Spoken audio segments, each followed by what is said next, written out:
को।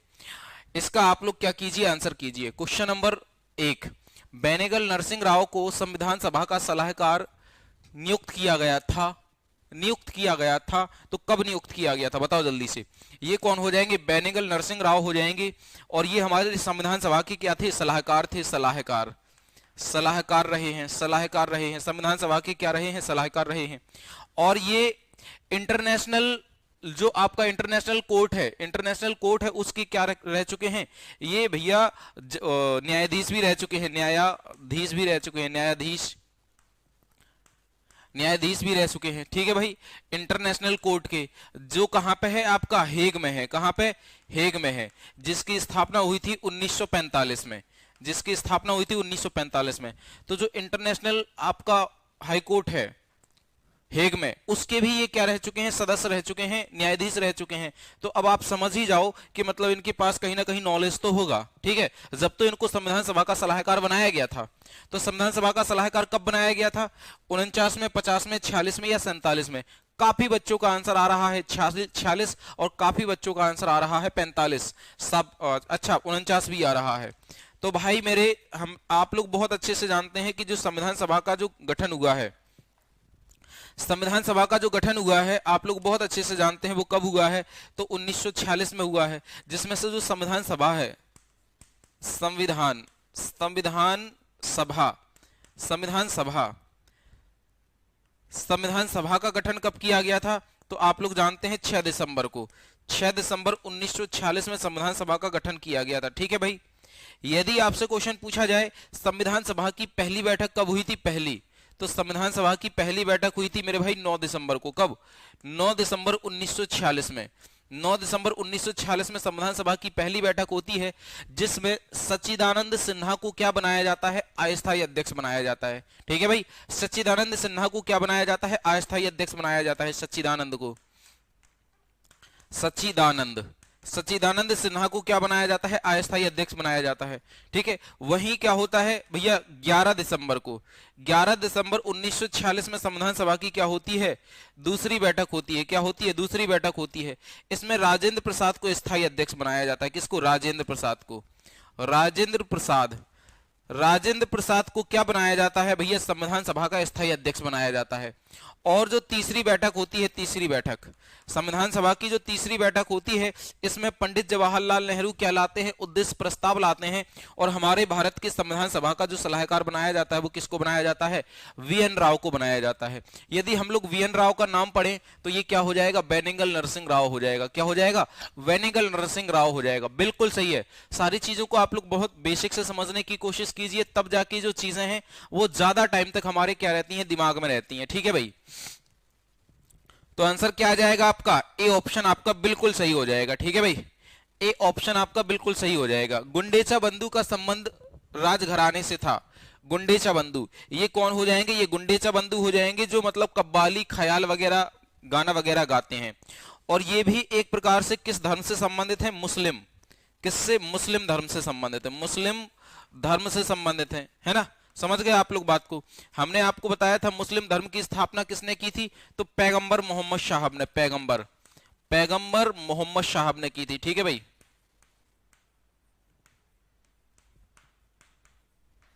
पैगंबर मोहम्मद साहब ने क्या की थी भैया, मुस्लिम धर्म की स्थापना की थी। और पैगंबर मोहम्मद साहब को ज्ञान की प्राप्ति कब हुई थी, तो 610 एडी में, 610 एडी में इनको हीरा नामक गुफा में ज्ञान की प्राप्ति हुई थी।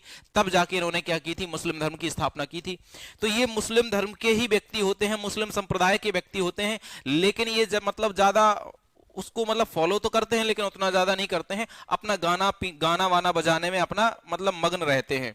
तो ये डागरी घराने के हैं। किसके, डागरी घराने के। गुंडेचा बंधु किसके हैं, डागरी घराने के हैं। तो आंसर क्या आ जाएगा आपका, आंसर आ जाएगा सी ऑप्शन। ठीक है भाई, क्लियर है, बहुत बढ़िया। जैसे तुमने गाना सुना होगा, ये सूरत कैसी बनाई है राहें हम भी देख कर तेरी कारीगरी, सुना है गाना। हाँ, तो वही लोग होते हैं वो डागरी घरान, वो गुंडेचा बंधु। ठीक है भाई, क्वेश्चन पूछा गया है, गरीबों का वास्तुकार किसे कहा जाता है, गरीबों का वास्तुकार और लॉरी वेकर को कहा जाता है, बाबा आमटे को कहा जाता है, एडविन लुटियंस को कहा जाता है, या बिमल पटेल को कहा जाता है?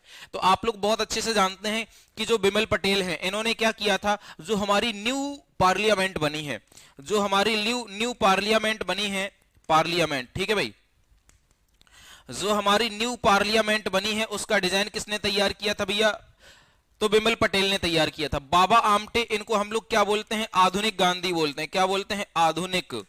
आधुनिक गांधी बोलते हैं। ये बात आप लोग बहुत अच्छे से जानते हैं। क्यों बोलते हैं बाबा आमटे को? क्योंकि बाबा आमटे ने क्या किया था? महाराष्ट्र में आनंद वन की स्थापना की थी। किसकी? आनंद वन की स्थापना की थी। ये भी आपको क्या करना है मेरे भाई? पॉइंट नोट करना है। तो लॉरी वेकर को हम लोग क्या बोलते हैं? गरीबों का वास्तुकार बोलते हैं। और ये कहां से बिलोंग करते हैं? ये केरल से बिलोंग करते हैं। कहां से? भारत के केरल राज्य से बिलोंग करते हैं। और इन्होंने गरीबों के लिए, ये मतलब एक प्रकार से गरीबों के मसीहा कहे जाते हैं। गरीबों के लिए बहुत सी इन्होंने क्या करवाई है? सेवा उपलब्ध करवाई है। ठीक है भाई, तो एक प्रकार से इसका आंसर क्या आ जाएगा आपका? ए ऑप्शन बिल्कुल परफेक्ट आंसर आ जाएगा। क्या आ जाएगा? ए ऑप्शन बिल्कुल परफेक्ट आंसर आ जाएगा। This is clear? बहुत बढ़िया जी, बहुत बढ़िया। ए ऑप्शन आपका बिल्कुल सही रहेगा। इसका आंसर कीजिए आप लोग। निम्नलिखित में से किस राज्य में पटकल स्मारक स्थित हैं? किस राज्य में पटकल स्मारक स्थित हैं? क्या बिहार में है? क्या बिहार में है? उड़ीसा में है? मध्य प्रदेश में है? या फिर कर्नाटक में है? तो ये क्या हो जाएंगे? पटकल स्मारक। और इसी के पास क्या है मेरे भाई? हम्पी स्मारक है। हम्पी स्मारक है। हम्पी स्मारक है। ठीक है, और आप लोग बहुत अच्छे से जानते हैं जो हम्पी स्मारक हैं वो हमारी 50 रुपए की करेंसी में भी है। हम्पी स्मारक, ठीक है भाई।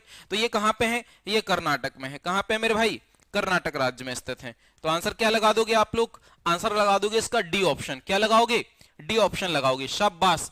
अभी भी कुछ बच्चों का आंसर उड़ीसा आ रहा है, बी आ रहा है भाई? ना मानेगा तुझे भेजूं गुंडेचा बंधुओं के पास, है ना? चलो जी, तो क्वेश्चन नंबर नेक्स्ट का आंसर करेंगे आप लोग। कह रहा है महाराष्ट्र में पाई जाने वाली काली कपास मिट्टी का दूसरा नाम क्या है? महाराष्ट्र में पाई जाने वाली काली कपास मिट्टी का दूसरा नाम बताइए भाई। महाराष्ट्र में पाई जाने वाली काली कपास मिट्टी का दूसरा नाम बताइए। अब क्वेश्चन पूछा जाता है कि मिट्टियों को भारत में मिट्टियों को कितने प्रकार से बांटा गया है? तो भारत में मिट्टियों को 8 वर्गों में बांटा गया है। कितने? 8 वर्गों में बांटा गया है। जैसे जलोढ़ मिट्टी, काली मिट्टी, लाल मिट्टी, पीली मिट्टी, है ना, लेटराइट मिट्टी। तो इस प्रकार की हमारे भारत में कितनी मिट्टियां हैं? 8 प्रकार की मिट्टियां हैं हमारे भारत में, जिसमें से महाराष्ट्र में पाई जाने वाली जो काली कपासी मिट्टी है इसको हम लोग क्या बोलते हैं? इसको रेगुर मिट्टी के नाम से जानते हैं। किस नाम से? रेगुर मिट्टी के नाम से जानते हैं। बहुत इंपॉर्टेंट प्रश्न है। आंसर क्या आ जाएगा आपका? आंसर आ जाएगा डी ऑप्शन आ जाएगा। ठीक है, और क्वेश्चन ये भी पूछा जाता है, ये काली कपासी मिट्टी है ना, कपासी, तो क्वेश्चन पूछा जाता है कि कपास का सबसे ज्यादा उत्पादन कहां पे होता है? तो आप कहोगे महाराष्ट्र में होता है। कहां पे मेरे भाई? महाराष्ट्र में होता है। दूसरे नंबर पे कहां पे होता है? तो गुजरात में होता है। गुजरात में कपास का दूसरे नंबर पे होता है उत्पादन। कपास यानी कॉटन, आप लोग जानते हैं पहले कॉटन का उत्पादन सबसे ज्यादा गुजरात में होता था, लेकिन अब टॉप पर क्या आ गया है? महाराष्ट्र आ गया है। ये बात आपको समझ में आ गई है? तो आंसर क्या लगा देंगे आप लोग? डी ऑप्शन इसका बिल्कुल सही आंसर लगा देंगे। ये देखो 8 प्रकार की हमारे भारत में क्या होती है? मिट्टी होती है। सबसे ज्यादा होती है जलोढ़ मिट्टी, ये लगभग 43% के आसपास होती है हमारे भारत में। ठीक है भैया। काली मिट्टी, लाल मिट्टी, लेटराइट मिट्टी, पर्वतीय मिट्टी, शुष्क और मरुस्थलीय मिट्टी, लवणीय मिट्टी और जैविक मिट्टी जिसको हम लोग पीट मिट्टी भी बोलते हैं। बहुत इंपॉर्टेंट ये 8 प्रकार की मिट्टियां हैं जो हमारे भारत के भूमि में पाई